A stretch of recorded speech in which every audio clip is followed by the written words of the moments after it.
What can you really get done on day one? For a new mayor of New York City, that first day isn't just for show. It's a chance to set a powerful new agenda. So today, let's break down how one new administration plans to tackle two of the city's absolute biggest crises, housing and climate, right from the get-go. Okay, so picture this. It's New Year's Day in New York City, a time for fresh starts, right? But for millions of New Yorkers, January 1st means something else entirely. Rent is due. It's this stark, monthly reminder of the crushing pressure of the city's housing crisis. And for a newly sworn-in mayor, that pressure becomes an immediate call to action. There is absolutely no time to waste. So on the very first day in office, this new administration made it crystal clear they were not going to wait around. The focus was immediate, and it was laser sharp: housing. They hit the ground running with three big executive orders. And the goal was really to attack this crisis from every angle. First, protect the tenants who are already in their homes. Second, speed up new construction on city-owned land. And third, slash the red tape that makes building anything here so difficult. And look, in the mayor's own words, the message was unmistakable. This wasn't about planning to act, it was about acting now, using the full power of the office to stand with the city's renters. And to lead this charge, a really key appointment was made: Sia Weaver. Now, she's a nationally known organizer who was a huge force behind passing the landmark 2019 Tenant Protection Act. Her appointment sends a massive signal. It's a shift from just defending renters to proactively fighting for their rights. But as big as it is, the housing emergency wasn't the only crisis waiting for the new administration. There was another massive challenge looming, one that's literally built into the fabric of the city itself. It's called Local Law 97. And to put it simply, it's one of the most ambitious climate laws for buildings anywhere on the planet.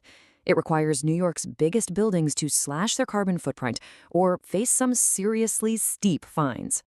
And this chart right here shows you exactly why this law is so critical. A staggering two-thirds of New York City's greenhouse gas emissions come from its buildings. That means if you want to tackle climate change in this city, you have to start with the real estate. And the law doesn't mess around with small stuff. It targets the biggest emitters, about 50,000 of the city's largest properties. The buildings that have this outsized impact on our environment. And just look at this timeline, you can feel the urgency. This isn't some far-off goal for our grandkids.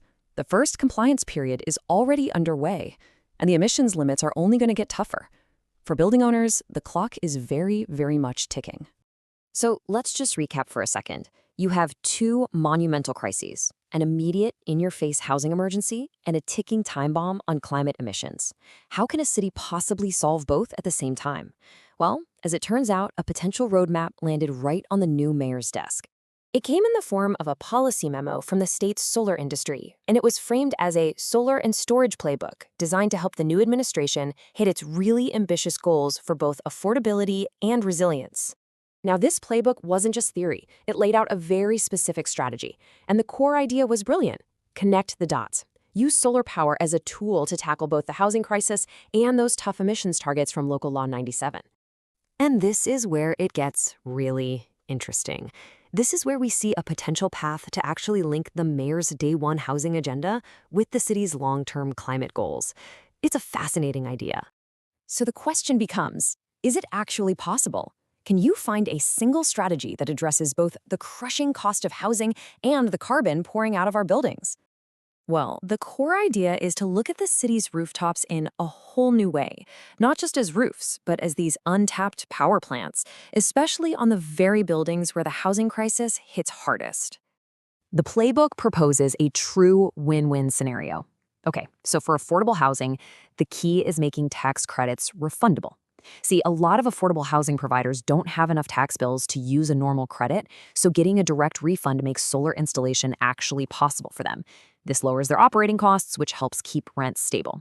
Then, at the same time, it creates a system where big buildings can invest in these small, local solar projects to help meet their own emissions targets. It's a pretty elegant solution. And this brings the focus right back to the people at the center of all this. As housing advocates pointed out, these policies aren't just about kilowatts or carbon. They're about delivering safe, stable, and truly affordable homes for New Yorkers. So on one side, you have a clear agenda from City Hall. On the other, a potential roadmap from industry experts. But what does this blueprint truly mean for the future of New York? What are the challenges? Well, the potential gains are huge, and they're shared across the entire city.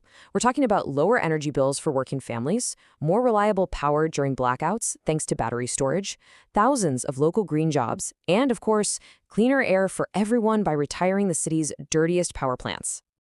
And this all brings us to the final crucial question. The ideas are on the table. The political will has been stated, but the biggest challenge often lies in just getting it done. Can the city untangle its own infamous red tape to make this ambitious vision a reality? The potential is there, written across the sky above the city, a future where the solution to our biggest challenges isn't just somewhere out there in the distance, but it's literally right on top of our own homes.